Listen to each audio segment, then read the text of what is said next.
Overnight, new video of Russian-American Ksenia Karelina back on U.S. soil, arriving at Joint Base Andrews in Maryland after she was wrongfully detained in Russia. She traveled to Russia to visit family in January last year, but Russia sentenced her to 12 years in prison after she gave $52 to a Ukrainian charity. Her freedom, part of a prisoner exchange with the U.S. arranged by President Trump.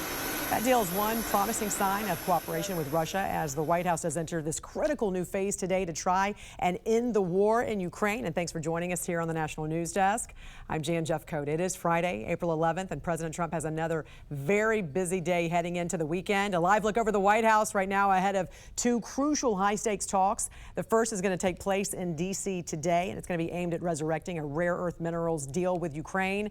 The second is tomorrow in Oman. Special envoy Steve Witkoff is going to work directly with Iranian officials to try and strike a new nuclear deal. Angelo Brown joining us now with a look ahead at the White House agenda today. Good morning to you, Angela. A lot going on. Yeah, and a lot of eyes will be on these meetings, Jan. These meetings could reshape the future of global diplomacy. The first meeting, as you mentioned, is today with Ukraine and D.C. The second one tomorrow in Oman with Iran over its nuclear program. We're going to start, though, in D.C., where today the U.S. is kicking off renewed talks with Ukraine over rare earth minerals deal. President Trump is looking to call back basically billions in taxpayer money given to Kyiv over the last few years. At the same time, Trump continues to push for a lasting peace between Russia and Ukraine. Now, reports say the White House put a revised, more expansive deal apparently on the table, different from what was originally proposed to President Zelensky back in the Oval Office. And just in this morning as well, during these delicate times in relations with Ukraine, former President Biden appointed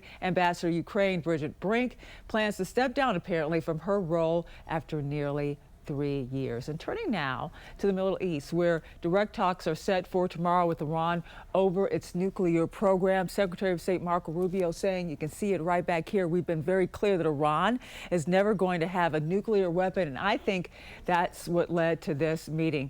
A State Department spokesperson echoed that same message. Look, this is the beginning of the dynamic that Iran is finally seeing with President Trump back in office. It's the maximum pressure campaign that they're familiar with, of course. They just can't have the nuclear weapon. So this meeting that is happening on Saturday is just a meeting. It's not negotiations. It's really a dynamic to find out exactly what they're willing to do, making sure they know where we stand and moving on from there. But there is no question here, and the President's made it very clear that this is something that is unacceptable. And Axios is reporting Iran may be open to exploring an interim deal, while President Trump set a 2-month deadline for an agreement and sent additional military forces to the region just in case this diplomacy actually fails. The White House says Special Envoy Steve Witkoff will discuss with Iranian's Foreign Minister, new details as we get them both on air online at thenationaldesk.com.